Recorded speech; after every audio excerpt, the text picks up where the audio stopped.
বন্ধুরা,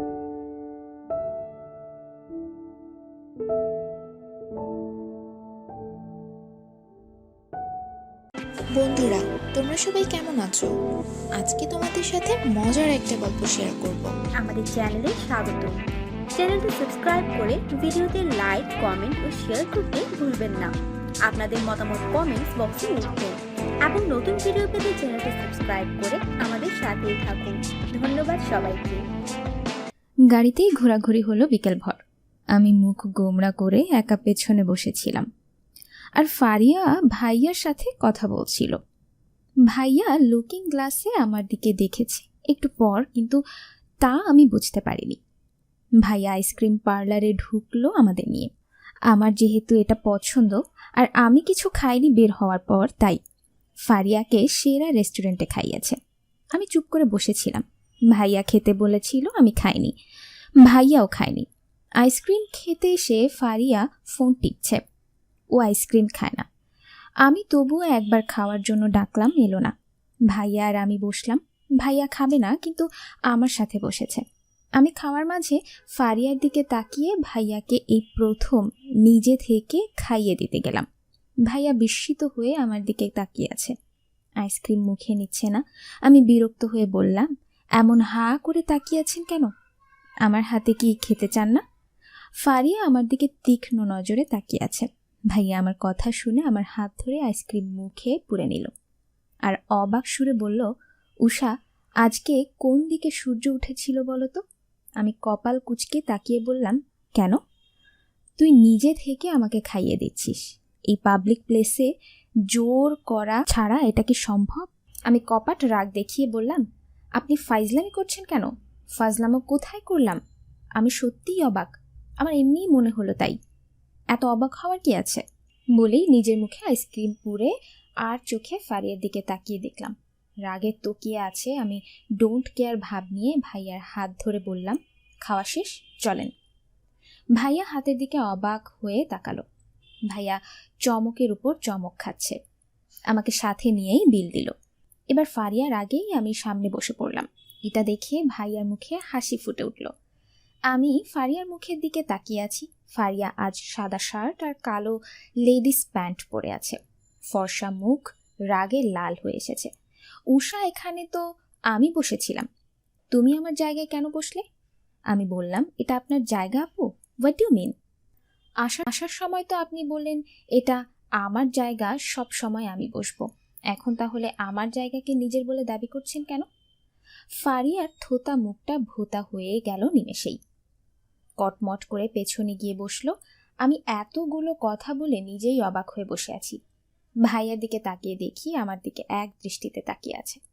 আমি বললাম, সরি। ভাইয়া ভ্রু কুচকালো। আমি বললাম, আপনার ফ্রেন্ডকে কথা শোনালাম। ভাইয়া মুখে সেই অপূর্ব হাসি ফুটিয়ে ড্রাইভ করতে লাগলো। আমি তার বাম গালে টোল পড়ার দিকে তাকিয়ে আছি। এই জিনিসটা আমার সবচেয়ে প্রিয়। হাসলে ভাইয়ার সবচেয়ে সুন্দর লাগে। আমি ঘাড় বাঁকিয়ে পেছনে তাকিয়ে দেখি ফারিয়া ভাইয়ার দিকে তাকিয়ে আছে। আমি তাকাতেই আমার দিকে রেগে তাকালো। সন্ধ্যার পর আমরা বাসায় এসে পৌঁছালাম। ভাইয়া আমার দিকে তাকিয়ে কফি চাইলো, তারপর সোজা উপরে চলে গেল। ফারিয়াও চলে গেল। আমি ফ্রেশ হয়ে রান্নাঘরে এলাম কফি করতে। লতা আমাকে কেমন ঘুরলাম জিজ্ঞেস করলো। আমি হেসে সব বললাম। সব শুনে লতা খুব খুশি, ওর কথা রেখেছি। লতাই তো এসব শিখিয়ে দিয়েছে আমাকে।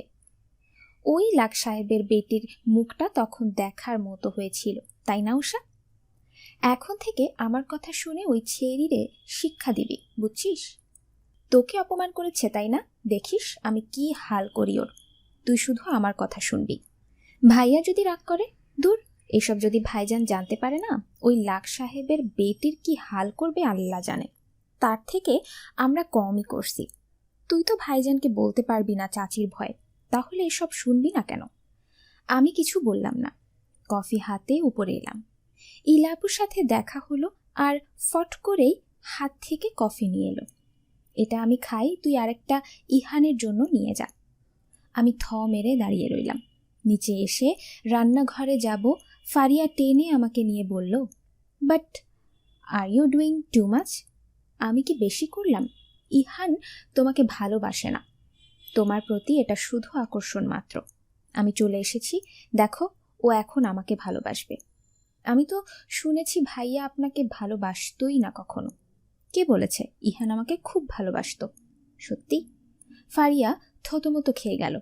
আমি বললাম, আমার লেট হয়ে যাচ্ছে, ভাইয়া আবার বকবে। আমি চলে এলাম। ফারিয়া কটমট করে নিজের রুমে এসে ফুলদানি ছুঁড়ে মারল। তখন চাচি রুমে ঢুকে মৃদু চেঁচিয়ে উঠল, হায় হায়, এসব কি করছো? ফারিয়া বলল, আপনার ছেলে আমাকে ভালোবাসতো, কিন্তু এখন ও ওই উষাকে ভালোবাসে। এটা আমি মানতে পারছি না। আমি ইহানকে খুব ভালোবাসি আন্টি, প্লিজ আমার ইহানকে ফিরিয়ে দিন। ইহান তোমাকে ভালোবাসতো সত্যি? অবাক হয়ে বলল চাচি। তাহলে উষা? আর ও তো কখনো বলেনি কাউকে ভালোবাসে, আর এখানে আসার পর থেকে তো উষার পেছনেই পড়ে আছে। তুমি কি সত্যি বলছো? ফারিয়ার দিকে তাকিয়ে বলল। ফারিয়া চুল খামচে ধরে বলল, আমি ইহানকে খুব ভালোবাসি, ওকে ছাড়া আমি বাঁচব না। ওর জন্য শুধুমাত্র আমি বাংলাদেশে এসেছি। ইহান আমাকে ফোন করে এসব বলেছিল। ইহান যখন রিয়ালাইজ করে ও উষাকে ভালোবাসে, তখনই ও ফারিয়াকে সব জানিয়ে দেয়। সেদিন রাতে ফোন করে ফারিয়াকে বলে, আমি একজনকে ভালোবাসি ফারিয়া, আর সে তুমি না। তোমার সাথে আর এইভাবে আমি কথা বলতে পারছি না।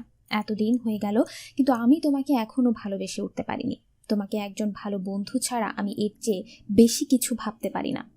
কিন্তু ওকে প্রথম দেখাই আমার মনের কোণে সপ্ত অনুভূতির জন্ম হয়। ও আমার হৃদয়ে ভালোবাসার জন্ম দিয়েছে। ওকে এক সেকেন্ড না দেখলে আমার নিজেকে পাগল পাগল লাগে।